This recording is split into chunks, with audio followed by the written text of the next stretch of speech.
Bienvenue dans ce premier chapitre de notre formation consacrée à la création de sites internet avec WordPress. Donc, dans ce premier chapitre, nous allons faire une initiation à la création de sites internet. Donc, dans un premier temps, nous allons définir quelques thèmes importants et ensuite, nous allons acheter un hébergement et un nom de domaine chez un hébergeur. Ensuite, nous allons apprendre à créer un mail professionnel. Donc, déjà, il faut savoir quoi. Quand vous créez un site internet, c'est pour ajouter des informations dessus, notamment des images, des tests, des vidéos et tout. Et toutes ces informations seront stockées sur une base de données.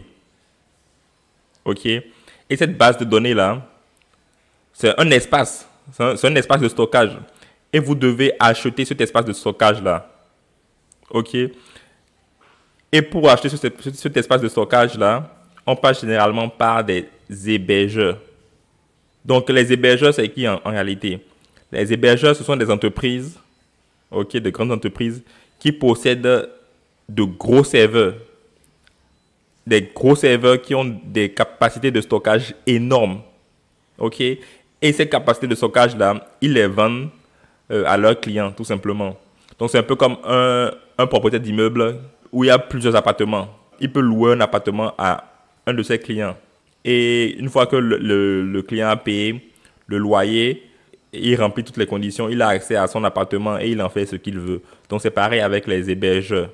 Ils vous vendent un espace de stockage sur lequel vous pouvez monter votre site internet, ajouter toutes les informations que vous voulez. Vous pouvez gérer votre site comme vous le sentez.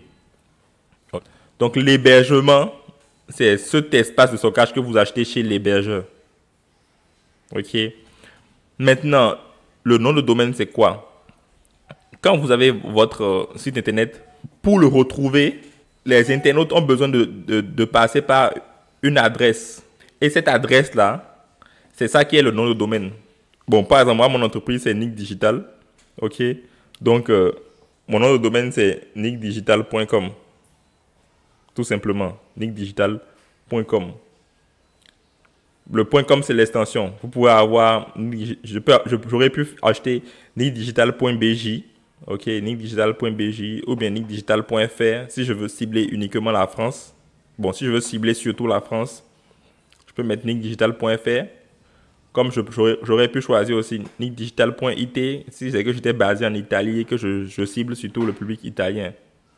Donc, c'est un peu ça. Donc, l'hébergeur, c'est celui qui vend l'hébergement, c'est-à-dire la capacité de stockage. Et le nom de domaine, c'est l'adresse de votre site internet. Ok, c'est l'adresse par laquelle les internautes retrouveront facilement votre site internet. Bon, maintenant, nous allons voir ensemble comment acheter un hébergement et un nom de domaine chez un hébergeur. Donc, pour cette formation, j'ai choisi l'hébergeur LWS. Sinon, il y a une infinité d'hébergeurs sur Internet. Hein. Donc, pour acheter un hébergement chez LWS, c'est simple. Il vous suffit d'abord, dans un premier temps, de taper dans la barre de recherche aahébergement.com. Voilà, aahébergement. Ça m'a proposé ça déjà. Donc voilà, là je suis sur la page d'accueil de aahébergement. Donc ici, je rentre, voilà, mon nom de domaine. Le nom de domaine que je souhaite acheter, je l'écris ici. À supposer que je vais acheter, par exemple, formationwordpress.com. Je veux créer un site internet, formationwordpress.com. Mais là, si c'est que vous voulez créer le site internet de votre entreprise, l'idéal, c'est de choisir un nom de domaine où figure le nom de l'entreprise. Supposons que vous avez un restaurant, ok, et que le nom du restaurant, c'est le Régal, par exemple, le Régal. Donc, l'idéal, c'est de faire le Régal bon, le Régal, voilà, le Régal, ou carrément coller, hein. Le Régal, c'est à vous de voir. Le Régal.com. Excusez-moi. .com et je lance.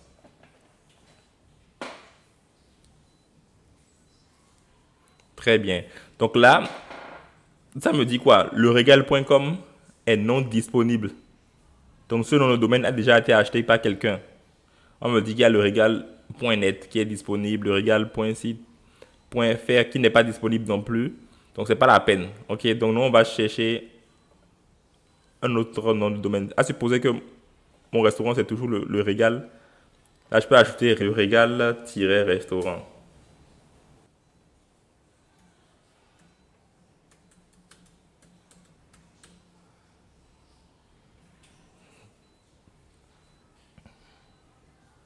OK, là, c'est disponible. Donc, le Régal-restaurant. Maintenant que c'est disponible, je peux l'acheter. Je fais ajouter au panier. OK. Donc, voilà, ça me met le prix. Total TTC. Là, c'est l'hébergement qui est à 7 euros. Je fais continuer ma commande.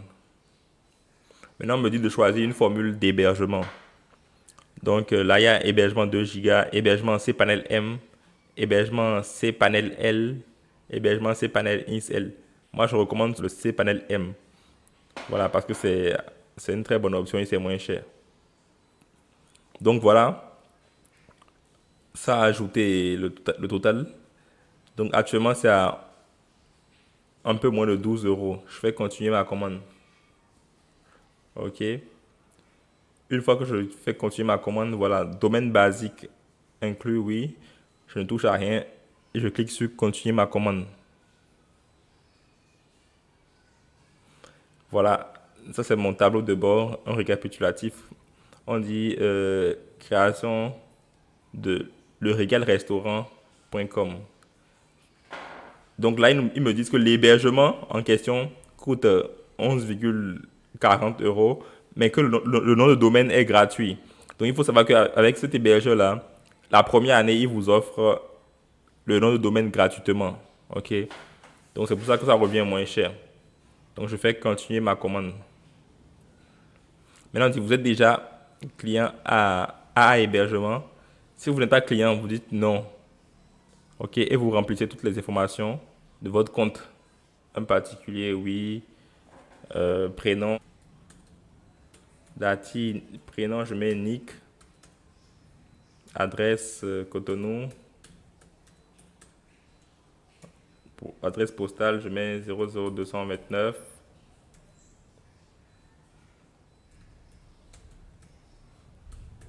Cotonou, hein. Email. Nick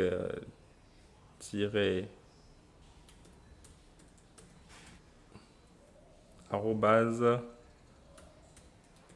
gmail.com.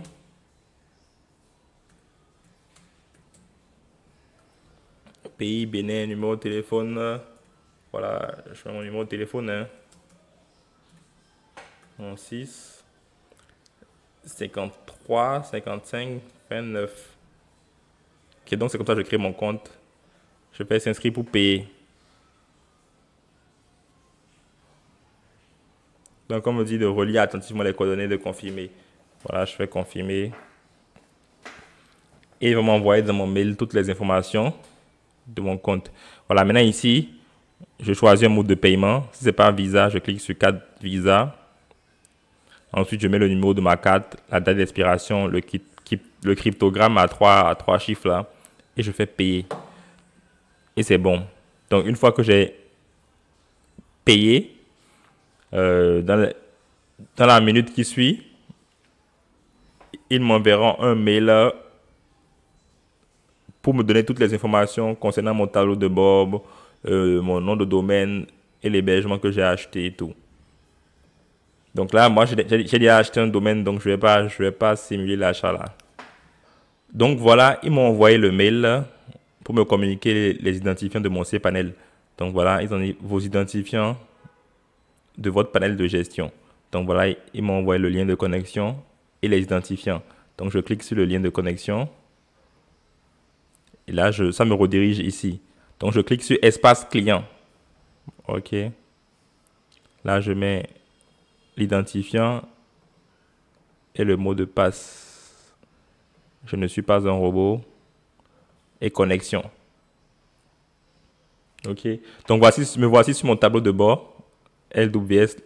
Bon, à l'intérieur, j'ai 2 sites internet. Hein. Donc moi, je veux accéder à la gestion du site Nick Digital. Donc, je fais gérer. Je clique sur gérer. Et une fois ici, là, je clique sur accès à ces panels. Donc, on va voir comment créer un mail professionnel, hein.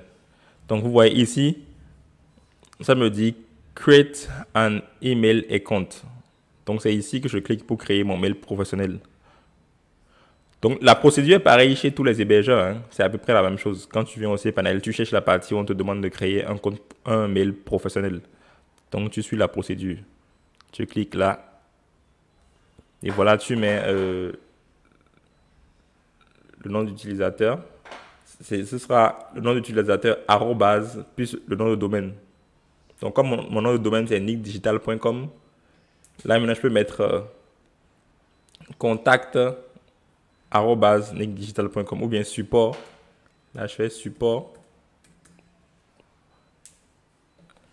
arrobase nickdigital.com.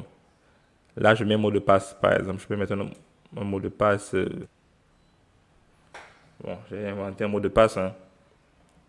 Donc, je le copie. OK.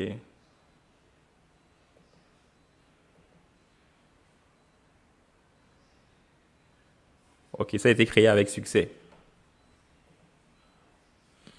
Donc, voilà, support @nickdigital.com. Donc, ce que je fais pour accéder à ce mail professionnel, je fais check.